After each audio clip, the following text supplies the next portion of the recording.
guys, Samantha from JSMA Tutorials here, and today I'm going to show you a fun way to make some easy, simple polymer clay beads. Now what I've got here are 3 Polymer colours that have already been conditioned, and the colours that I am using are apricot, coral and blackberry pearl. Also I'm going to be using black and white, but we'll get to that later.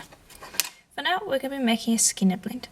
And so that all of our colours are nice and even and we're only using the same amount of each, I will just use a square cutter to cut out each of the colours. And you could use a triangle as well. I use a square so that I can double up on the colours. And I'll show you what I mean by that in a second. But this just makes it a lot simpler. So just remove those. Okay, and then for each of the colours, cut it in half so that it's a triangle, and then take that and just fold it over like so. It does not have to be super tidy, they just need to be generally in the shape of a triangle. And that's why I said you could use a triangle cutter, but this way I double up. And that's just because I want to use more clay. Okay, then I'm going to pick those up, move those to the side and just clean the tile.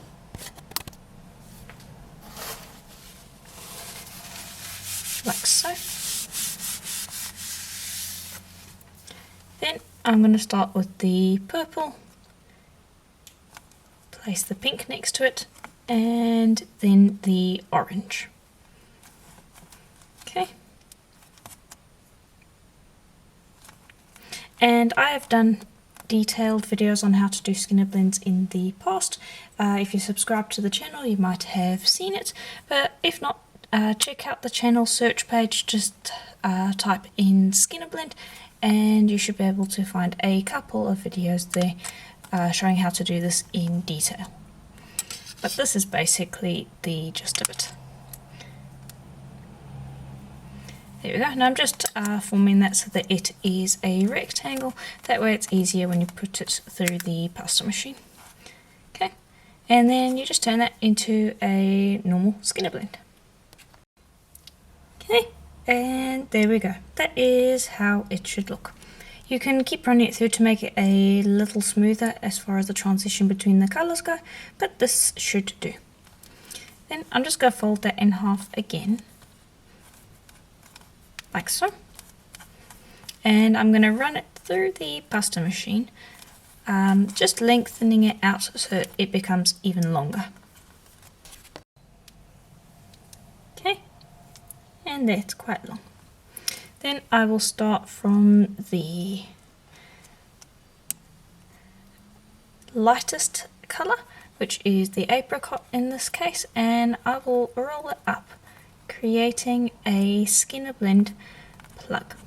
Now bear in mind this technique that I'm showing can be done with any colour palette that you want. It does not have to be these colours. I'm kind of going with a deep autumn theme, but of course you can use any colours you want. So I do quite like these 3 colours together. Press that down so that it's all stuck together. And if you have any little bits on the tile, make sure to remove that so it doesn't stick to your piece by accident. And then what I'm going to do is I'm going to reduce this down so that I can cut out about 3 to 4 pieces. And that is what we're going to use to make our Mokume Gane, which is the technique that I am going to be using to make the beads today. Not sure if I mentioned that earlier. Also, while I'm reducing this, please do consider giving the video a like. It helps the channel out and is free, and lets me know whether you like the videos that I do or not. So thank you for doing that. But this is nearly reduced down. You can see that it goes quite quickly. And that should just about do. I'm actually thinking I'm going to cut that in 3. I do want to trim the ends though, because I don't want to have too much distortion in Mokume Gane. Those are great scraps, don't toss those away or anything. You can use those for a bunch of different things. Then I'm just going to cut that roughly in 3. Line them up together like so. And then I'll press down, and I'm going to use a roller in a moment.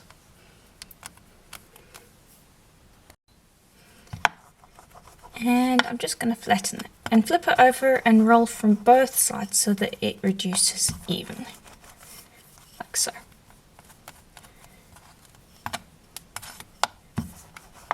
Okay. And I'm just going to pop that to the side, and I do want to press along these edges to get rid of these little join lines because I want it to be one piece. So I'll just kind of push it together like so. Flip to make sure that you do the same on the other side. There we go. Then I'll continue to roll that down a little bit, roughly to the thickness of my thickest setting, but it really doesn't matter. It's, let's see, this is about 4 millimeters thick, I'd say. That should just about do. Okay, I'm going to pop that to the side, and I'm going to bring over our black and white. And these will run out on the same setting, but that doesn't really matter right at this moment. All you need to do is cut out a square of each. Oops, that one I didn't cut properly. And again, this isn't completely necessary, you don't have to use a cutter. It just generally makes the process quicker and allows you to have less waste clay. Then I'll take both of those and I'm just going to stack them on top of each other, and I'm going to run that through the pasta machine. I'm just going to do it by hand first a little bit, just to stretch it out, and I'm going to eventually run it out on the thinnest setting that I can get it. The point is to just get it as thin as you can. And I'm going to do it by hand first to make sure that it will be large enough to stretch over our piece that we already made. But I am going to run it through the pasta machine.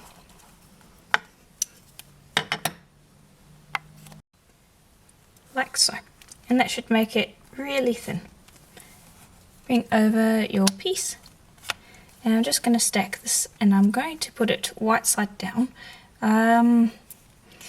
There's a slight difference between putting it light side or white side down versus black side down. It doesn't make that much of a difference, but you can experiment around and see which one you prefer.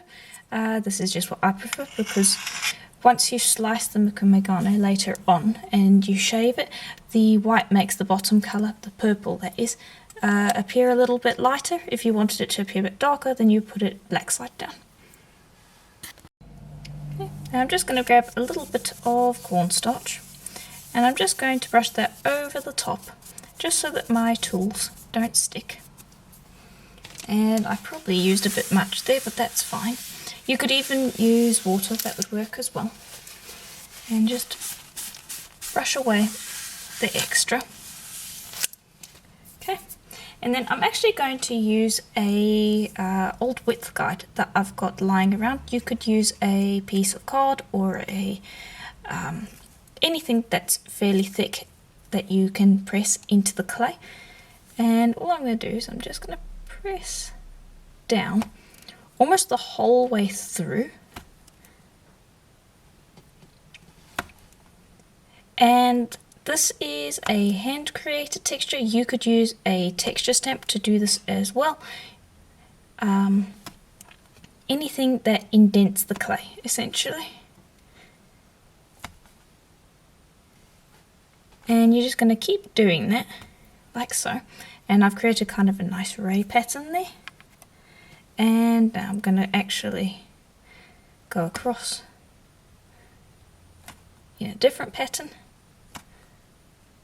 And it's up to you how much you press the clay. This is probably going to be enough for me once I have finished this pattern. There we go, that should just about do. Then what I'm going to do is I'm going to grab my roller, and I'm just going to roll it flat to get rid of those. But the thing is, you will have pushed the clay into the gaps, and so once you shave it, you will be able to see the pattern. Okay, and I've rolled it enough. I'm going to use a piece of paper to do the rest, and that's just going to be to burnish it completely flat. Okay, And that's how it should look. Then you're going to grab a flexible tissue blade and you're going to shave along that surface. Don't go too deep at first. And you can see the pattern that you are going to end up with. And these pieces, keep them. They're just as valuable as the actual piece of Mokume Gane. I've got a piece of paper just off to the side and I will place them down there.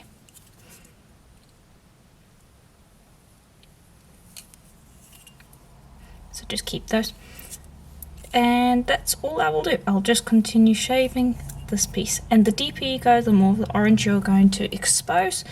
So it's up to you. You can vary it completely. It's random every single time, which is one of the reasons why I like Mokume Gane. So just keep shaving. And you can see that was quite an effective pattern.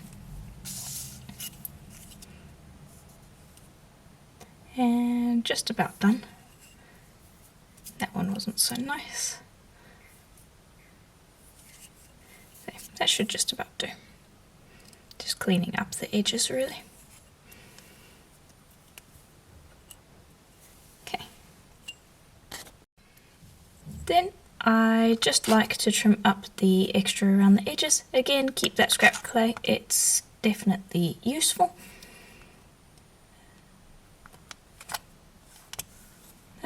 Yeah, just trim up the edges.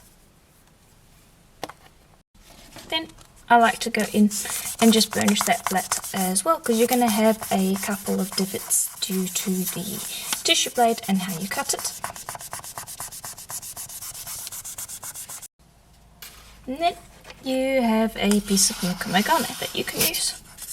Now this is quite thick, and I think I could actually get another lot of pieces off of it. So what I'm going to do is I'm going to flip it over, and I've got a little bit that needs to be lifted out there. So just bear with me while I do that. But I am going to take that black and white that we had left over, and I'm going to use that. And I'm going to repeat the process.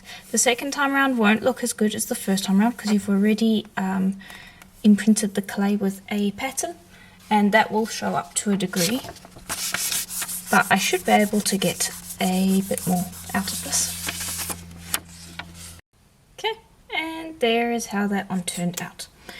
Now, I personally think that the other side turned out better, and that is the side I'm going to be using, but I did manage to get a lot more pieces that we can use.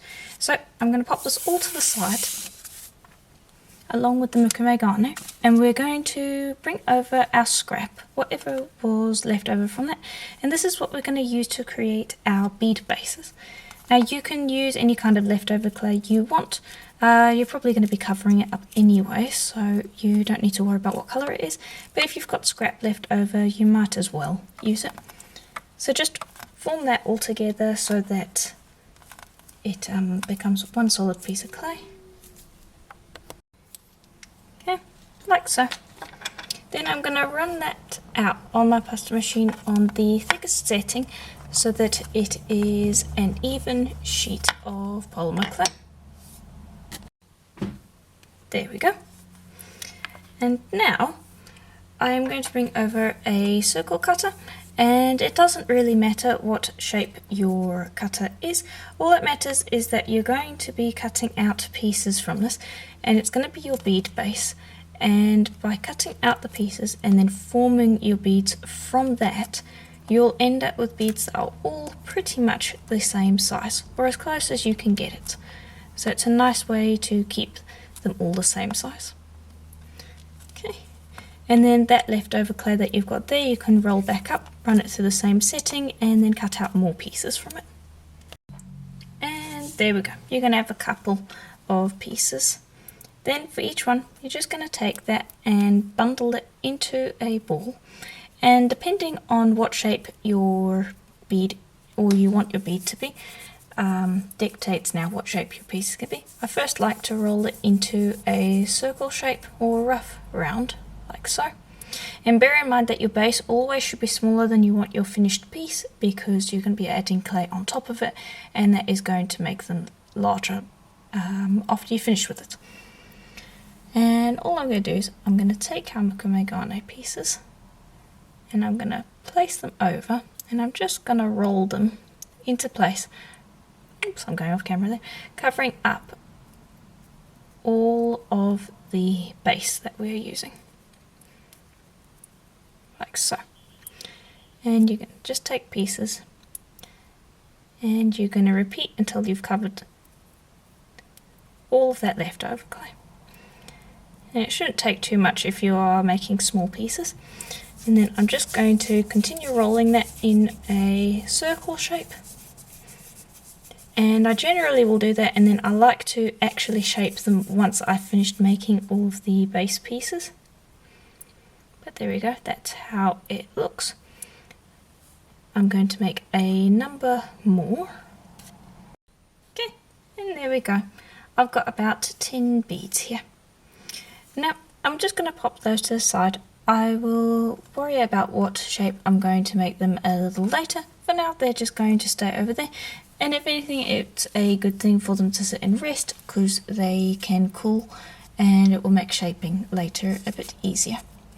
For now, we've still got clay left, and so I'm going to make a different kind of bead. And actually, these pieces I'll keep. We'll leave those to the side. We'll use the Mokume Gane for now. And what I'm going to do is I'm going to stretch that out. And I can even use my ruler to do that. And I'm just debating which side I like. I still think it's this side that is the best, but they both look quite nice. But what I'm going to do is I'm stretching that out, and I am going to take that and I'm actually going to roll it in on itself.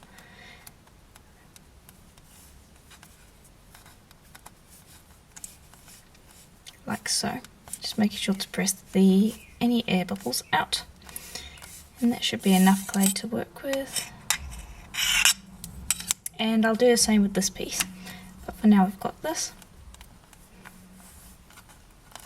And just roll it up so that you have your pattern.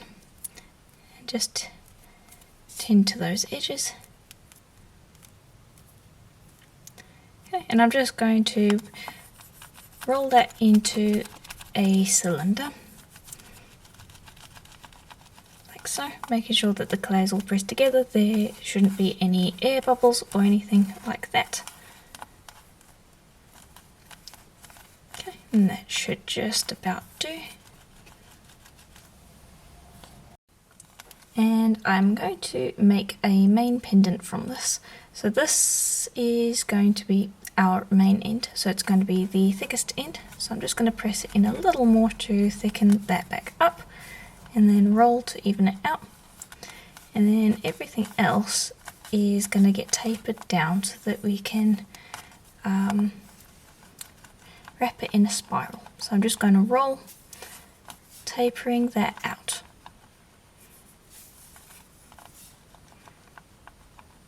Like so. Okay, nice long taper. And I also might just give this a twist while I'm at it to give it a little extra pattern. Like so. And that looks nice.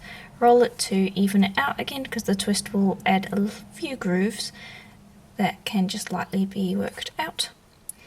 And I'm going to start with this, and I'm going to curl it in. And I don't really want it to be touching. I'm just working that. I'm going to press that down, and then I'm working that in a spiral. And that is how it will end up looking.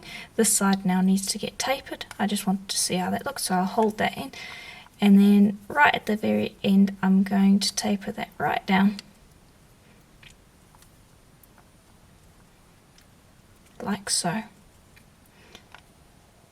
Okay, and then we can remake that little spiral.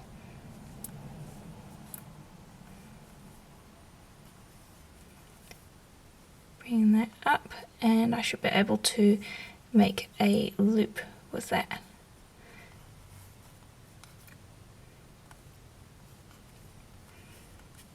Okay. And when you make this, you want to pop that onto a tile where you can just bake it straight as it is, because you don't want to be moving this around. You want it to stay the exact shape that it is. So I'll bake that exactly as it is. Okay, and then as for these beads, I'm going to choose 5 of them, and those are going to remain as little circle beads, and I'll pop that on the same area as our pendant. And then these ones I am going to gently roll just to thin them out a little bit, and then I'm going to press along the ends, gently rolling them in my fingers while I do so, to form a semi-tapered cylinder, like so, and just gently work it. You can use the tile to help you out with it a little bit, but you should be able to do that. And there we go, you can see what shape that is, and try to get it as even as you can. And then you would do the same with the other 4, and you'd bake that with the others as well. Okay, and there we go. I've got them all on a piece of paper, and I'm going to bake them for a full hour at Primo's recommended temperature. As for the fingerprints, you can roll them out a little bit with some gloves to get rid of those, but generally they're quite light, so it's not something I have a problem with afterwards. But yeah, bake them for an hour. When they have cooled, we're going to take each one of them and we're going to drill them, and then we're going to varnish. And here they are out of the oven. Now I've already drilled holes in most of them. It's just this one left. This one doesn't need a hole because we already made a loop at the top. But to drill a hole, and I have already created a starter hole because I would recommend drilling on a soft surface so that you can balance the bead on it so it's not slipping around, because trying to drill on a surface such as a tile or a glass surface, anything along those lines that is hard and slippery, you're going to end up hurting yourself. So please drill on a soft surface, and at least until you've got a pilot hole. Once you've got a pilot hole, then you can just continue drilling down. This is a handheld pin drill. If you feel up to it, then you can also use a power drill.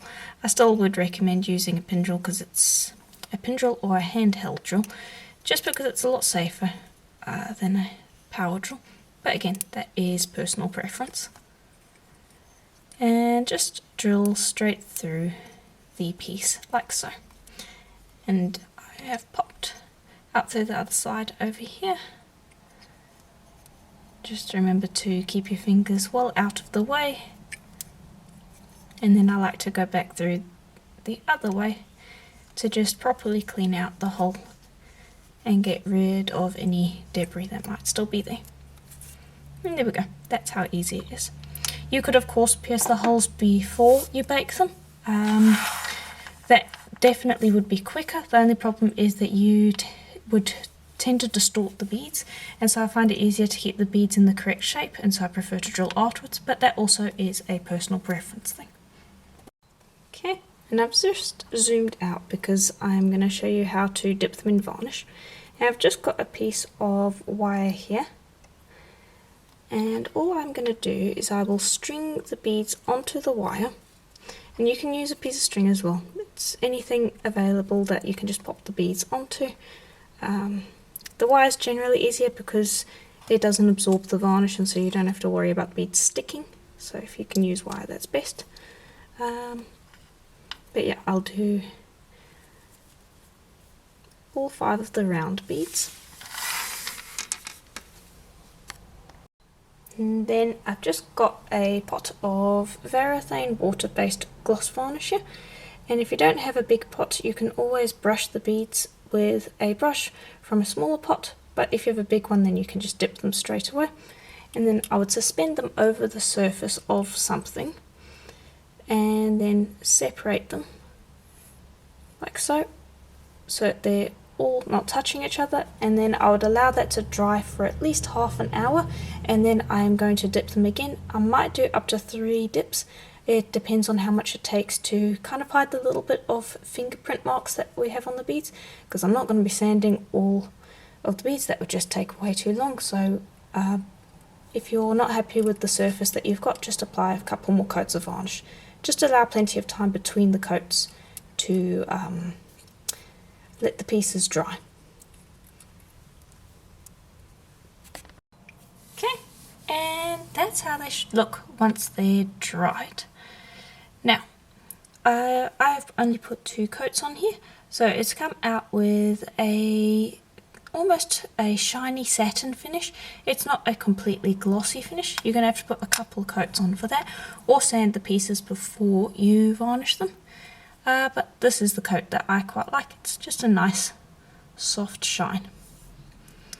Once they have dried on the wire, you just slide them off. It's really easy, they shouldn't stick. If you're using something that is thread, you might have a little bit more trouble getting off. That's why I recommend using a wire to That's why I recommend a wire to suspend them, as it's just easier to get them off. But yeah, that is pretty much it. You can use these to create earrings, bracelets, anything you want. This one's essentially a pendant. You would just pop a cord through the hole up here. And yeah, I do hope that you enjoyed the tutorial. If you did, please do let me know in the comments below. And if you'd like to support the channel so that I can continue doing videos just like this one, please do consider becoming a member or a patron. They're both pretty much exactly the same. Yeah. If you could check that out, that would be greatly appreciated. And again, thank you for watching the video, and I will see you on the next one. Bye for now.